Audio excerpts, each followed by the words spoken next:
یہ جو ایک کلام آپ نے نعتیہ ابھی ہمارے سامنے رکھا ناظرین کے سامنے، تو اس کے علاوہ بھی کچھ اگر چھوٹے چھوٹے اشعار یا بالکل میں آپ کو سناتا ہوں. ایک میری جو نعت تھی ابتدائی جو 1980 کی دہائی کی نعت ہے وہ سناتا ہوں. جب وہ جنگ جاری؟ ہاں نہیں، اس کے بعد کی ہے تقریباً، اسی کے قریب کی ہے. یہ ہے یہ پی ٹی وی کا ایک مشاعرہ ہوا تھا 85 کی ہے یہ نعت بھی، جب وہ نظم ہے جب کی. تو آپ اس میں بھی گئے تھے؟ ہاں مجھے اس میں بلایا گیا تھا، اس میں یہ میں نے نعت پڑھی تھی. ٹھیک ہے. میں بہت کم عمری سے ہی نا مجھے بہت زیادہ پذیرائی ملی ماشاءاللہ. بالکل. اس کی وجہ یہ تھی کہ قدرت کرتی ہے کہ جب آپ یکسو ہوتے ہیں نا، ایک طرف ہو جاتے ہیں، تو بس پھر جو ہے وہاں سے معاملات چل رہے ہوتے ہیں، ایک طرف ہو جاتے ہیں. میں ایک طرف تو ہو گیا تھا. تو وہ تھی نعت کہ جب اس مصور نے جلوہ گاہ جمال احمد کی ابتدا کی. اس میں جو ہے جلوہ گاہ جمال احمد اس دنیا کو کہا ہے کہ جلوہ گاہ ہے، یہ جمال احمد کی جلوہ گاہ ہے. ٹھیک ہے. جب اس مصور نے جلوہ گاہ جمال احمد کی ابتدا کی تو ان نگاہوں سے مہر و ماہ و نجوم کو روشنی عطا کی. واہ واہ سبحان اللہ. جب اس مصور نے جلوہ گاہ جمال احمد کی ابتدا کی تو ان نگاہوں سے مہر و ماہ و نجوم کو روشنی عطا کی. اسی کے دیکھے سے آئینے میں جمال آئینہ ساز ٹھہرا. سبحان اللہ. اسی کے دیکھے سے آئینے میں جمال آئینہ ساز ٹھہرا. وہ پیکر نور جس کے دم سے جہاں میں تعریف ہے خدا کی. وہی ہے فاراں کی چوٹیوں پر، وہی ہے طیبہ کی وادیوں میں. وہی ہے فاراں کی چوٹیوں پر، وہی ہے طیبہ کی وادیوں میں. وہی لباس بشر میں تصویر ہے براہیم کی دعا کی. نبی امی سے آ کے پوچھو مکان اور لامکان کی باتیں. نبی امی سے آ کے پوچھو مکان اور لامکان کی باتیں. ہزاروں دارالعلوم صدقے وہ شان ہے خلوت حرا کی. نبی امی سے آ کے پوچھو مکان اور لامکان کی باتیں. ہزاروں دارالعلوم صدقے وہ شان ہے خلوت حرا کی. وہ شہر طائف تو کیا کہ دنیا میں اس کا نام و نشانہ ملتا. بفیض رحمت ہے وہ سلامت جہاں نہایت ہوئی جفا کی. جب اس مصور نے جلوہ گاہ جمال احمد کی ابتدا کی تو ان نگاہوں سے مہر و ماہ و نجوم کو روشنی ہے. سبحان اللہ سبحان اللہ. بہترین. اچھا، اسلام کا جو پورا ایک تصور ہے اس کے اندر ایک، اگر ہم تاریخ پہ نظر دوڑائیں تو آپ کا غیر مطالعہ بھی ہے، اس فیلڈ بھی ہے آپ کی، تصوف کا بڑا گہرا تعلق رہا ہے. آپ اس کو کس طرح سے دیکھتے ہیں کہ کچھ ایک طبقہ ایسا بھی ہے مسلمانوں کا ہی جو کہتا ہے کہ نہیں جی تصوف جو ہے وہ تو صرف خیالی باتیں ہیں اور شاعروں کی بس شاعریاں تھیں اور اس طرح کی چیز نہیں تھی، لیکن صوفیانہ شاعری اور تصوف کا اپنا ایک ذوق بھی رہا ہے اور لوگوں کا جو ہے نا وہ، اور لوگوں نے نا اس پہ کتابیں لکھی ہیں جو لائبریریاں ہیں. میں ظاہر ہے آپ نے یہ سوال مجھ سے کیا تو میں اس بارے میں جو جانتا ہوں وہ بتا دیتا ہوں کہ ہمارے ہاں اسلام میں تصوف جو ہے وہ کہاں سے آیا. جب حضور اکرم صلی اللہ علیہ وسلم تھے، حیات تھے، تو اس وقت صوفی کون تھا؟ ٹھیک ہے. تو لوگ کہتے ہیں کہ اصحاب صفہ. اصحاب صفہ جواب دینے والا یہ جواب دیتا ہے نہیں، اور ہمیں نظر بھی آتے ہیں کہ اصحاب صفہ کون ہیں؟ جو دور سے کہیں قریب سے آئے، آ کے حضور کو دیکھا، اسلام لائے، اس کے بعد گئے نہیں، ایک چبوترے پہ بیٹھ گئے. اور حضور جب گھر سے نکلتے تھے وہ حضور کو دیکھتے تھے، حضور جب کچھ کھانے پینے کو دیتے تھے وہ لے لیتے تھے. وہ حضور ان کو جو ہے وہ ان کا بہت خیال کرتے تھے. حضور ان کو تبلیغی مشن پر بھیجتے تھے. حضور ان کو کوئی کام وام بھی ان سے لیتے تھے. آپ کے صف اول کے ساتھی جو ہاں میں اصحاب صفہ. اصحاب صفہ وہ تھے جو دنیا کی ان کی جیب میں دنیا نہیں تھی. ٹھیک ہے. یعنی ان کا گھر نہیں ہے، ان کا کچھ بھی نہیں ہے. ہاں یہ وہ نہیں ہے.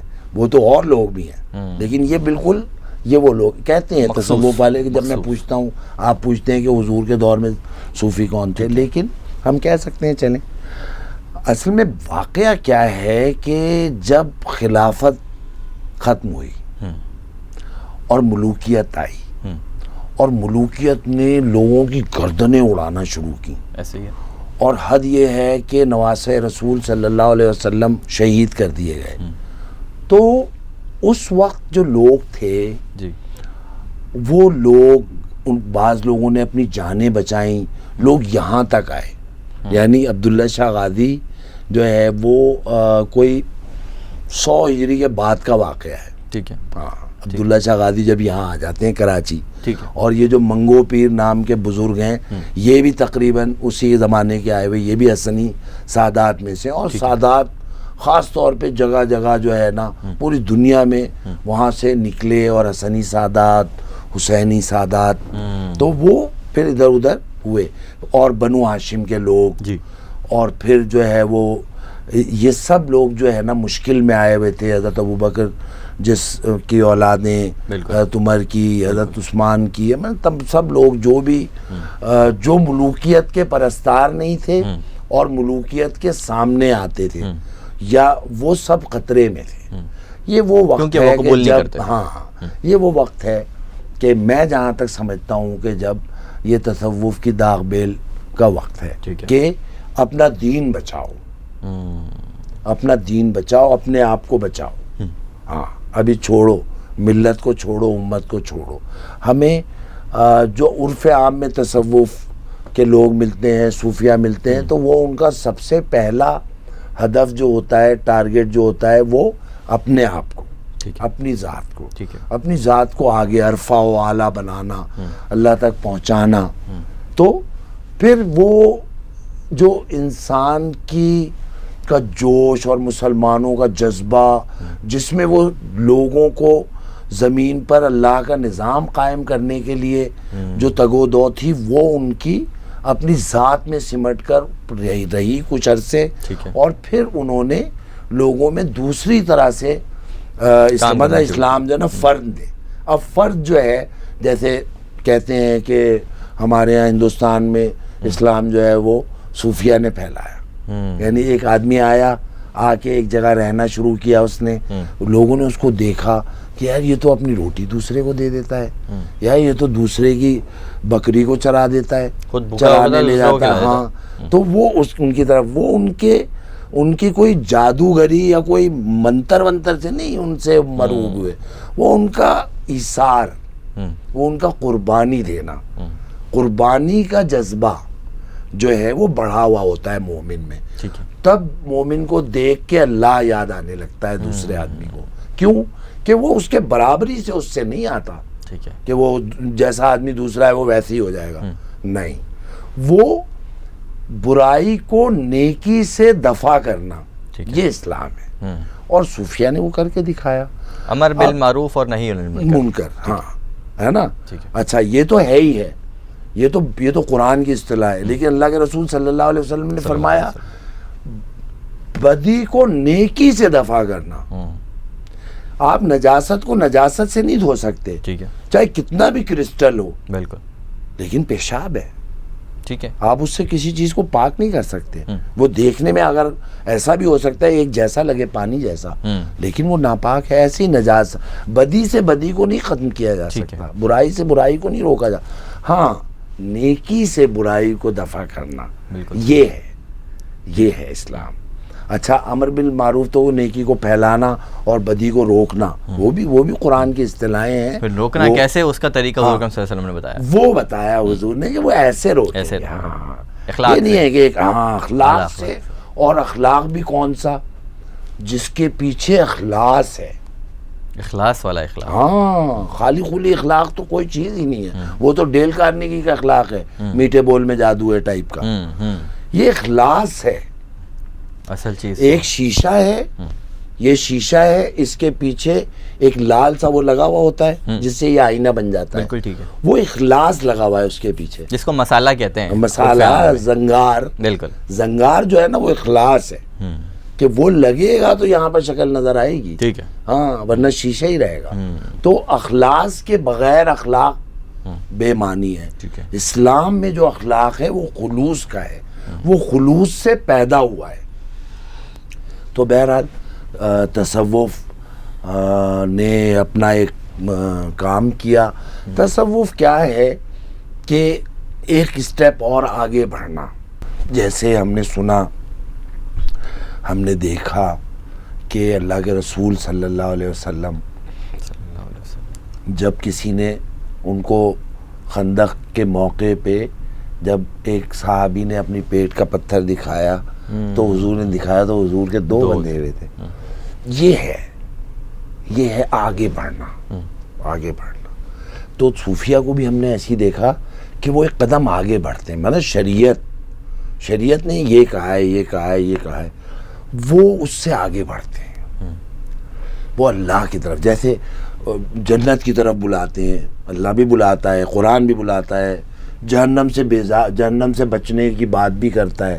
لیکن صوفیہ کیا کہتے ہیں؟ رابعہ بصری، ان کا بہت مشہور واقعہ ہے کہ وہ بھاگی ہوئی جا رہی تھیں اور ان کے ایک ہاتھ میں پیالہ تھا، پانی تھا اس میں، اور ایک ہاتھ میں مشعل تھی، اور وہ کہتی جا رہی تھی کہ آج میں اس جہنم کو اس پانی سے بجھا دوں گی، اور آج اس مشعل سے جو ہے اس جنت کو جلا دوں گی، تاکہ لوگ خوف اور لالچ کے سب کے بنا پر اللہ کی عبادت نہ کریں. صوفیہ پسند نہیں کرتے. صوفیہ لالچ کی وجہ سے اور خوف کی وجہ سے وہ کہتے ہیں ہم اللہ کی عبادت نہیں کرتے، ہم تو اللہ سے محبت کرتے ہیں. یعنی وہ عالم نہیں ہے خالی، وہ عارف بھی ہیں. یعنی ان کا خالی علم نہیں ہے، علم و عرفان، یعنی وہ عرفان کی منزل پر ہیں، وہ جان گئے ہیں بات کیا ہے. اب بالکل ایسے ہی کہ یعنی جنت، جہنم، آخرت، یہ سب ہماری منزلیں ہیں کہ جہاں ہمیں پہنچنا ہے، آخرت میں بھی پہنچنا ہے اور جنت میں بھی جانا ہے انشاءاللہ. لیکن صوفی کیا کہتا ہے؟ صوفی کہتا ہے نہیں، مجھے اللہ کے پاس جانا ہے، مجھے جو ہے جنت کے میں نہیں جانا ہے مجھے. یعنی وہ ایک طرح سے وہ راستوں کی چیزوں کو چھوڑ کے وہ اللہ کی طرف جانا چاہتا ہے.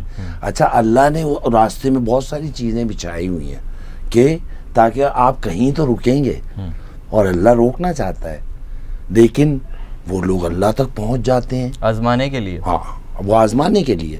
اس میں جو ہے خیر بھی ہے، یعنی جیسے جنت ہے. اب اقبال کیا کہتے ہیں؟ اقبال کہتے ہیں کہ وائز کمال ترک سے ملتی ہے یہاں مراد.